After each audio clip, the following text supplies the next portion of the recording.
A number of years ago, we had a high school student working as an intern at our law firm.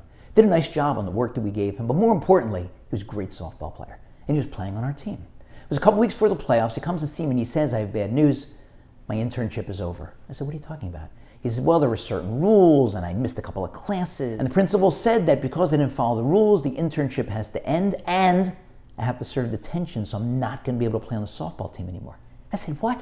Give me the name of the principal. Give me the address of the school. I'm going to write a letter."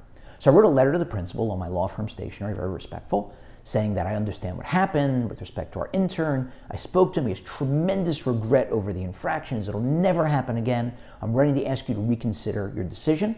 My firm has come to rely on his excellent work product. And by the way, he's a fantastic softball player, and he plays on our team in a competitive league, and the playoffs are starting soon, and we really could use his bat and his glove. I got a letter back from the principal thanking me for my letter, but telling me that unfortunately, as his student, our intern, knew and knows, rules are rules, he broke them, and therefore the internship has to end, and he does have to serve the detention, and the decision remains as is. Now notice, I'm not telling you the name of the principal or the name of the school. Why? Because when you hear this story, you might say, "I don't believe it.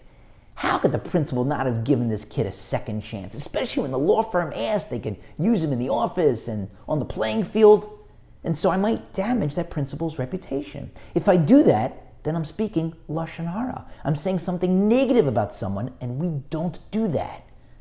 And so I ask you, what is going on at the beginning of this week's Parsha? Moshe, has a private conversation with God. He begs God to reconsider his decision not to let Moshe enter the promised land. And God tells Moshe, no.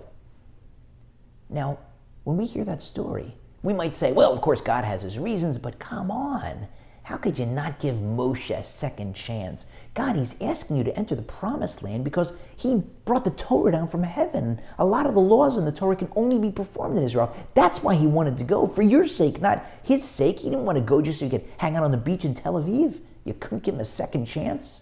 And so it might damage God's reputation. So why doesn't Moshe keep that private conversation private? Why share it? There are a number of possible answers. I want to share one, because maybe Moshe wants to remind us that even when the answer is no to one of our prayers, God still loves us.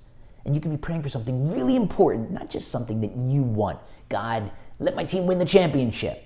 Something that's not just important to you, but important to God. God, please let me find a spouse. I want to be able to get married so I can start a family. God, I found a spouse. Let us have a child together. We want to raise a beautiful family. God, let me find a job so I can support my family. God, let this surgery go well so that I can be healthy and continue to live. And sometimes the answer is no. Now keep praying, keep praying. Maybe it'll turn into a yes. But if it remains a no, don't ever think for a second that it's because God doesn't love you. God loves all of us. And we know how much he loved Moshe. We know how Moshe held a special place in God's heart, so to speak. He was the only person in history to ever speak to God face to face. So Moshe is showing us, you know how much God loved me. And it was a no. That doesn't mean that he didn't love me. And if you get a no, even after years, decades, a lifetime worth of prayers, it doesn't mean that he doesn't love you. No matter what, God loves you more than anyone.